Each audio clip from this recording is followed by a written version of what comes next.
is, when you started your business, why you started an investment partnership instead of a mutual fund? And also, can you recommend a good book or books regarding how to start an investment partnership or fund and how to service clients, etc.? Yeah, I don't know of any books on starting partnerships or hedge funds. You know, Charlie? No, but people seem to manage to create them without the books. Yeah. The incentives are awesome. Yeah. And the one thing, I mean, it's always interesting to both of us how you get certain things that are fashionable, and people think that by naming something, a given name, that somehow that makes everybody smarter or able to make money in it. I mean, there is no magic to private equity funds, international investing, hedge funds, all of the baloney that gets promoted in Wall Street. But what happens is that certain things become very promotable, usually because there's been recent successes by other people and that the new entrants extrapolate the successes of a few people in the past to promote new money from people currently.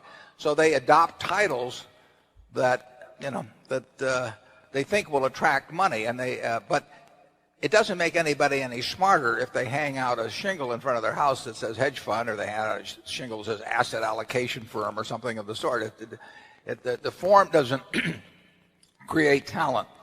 I backed into the business. I mean, I'd worked for a mutual fund, closed-end investment company. In fact, there's a fellow here today, a friend of mine, that the two of us worked there, and we were 40% of the whole company because there were three other people, all of whom outranked us considerably. And that firm was Graham Newman Corp. From 1954 to 1956. And it was a regulated investment company. It was about $6 million in assets, which seemed like a big deal at the time. And Ben Graham was one of the best-known investors in the world, and he had $6 million in his fund.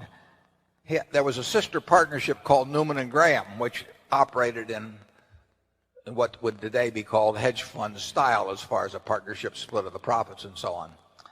And when I left there in 56 and I came back here, we had 7 people, a couple of whom are here in the room, who said, "Do you want to manage money?" And I said, "Well, here's what I learned at Graham Newman, that Newman and Graham is a better way to do it than Graham Newman." So I formed a little partnership. And then I met Charlie a few years later, and he figured if I was making money doing it, he'd make a lot more. So he formed one, and that was the carefully calculated strategy of how we both became involved in the partnership business. Charlie? Yeah, it is amazing how big the hedge fund industry has become. They have conventions on the subject now. And in the late 20s, you could take a course on how to run a crooked security pool.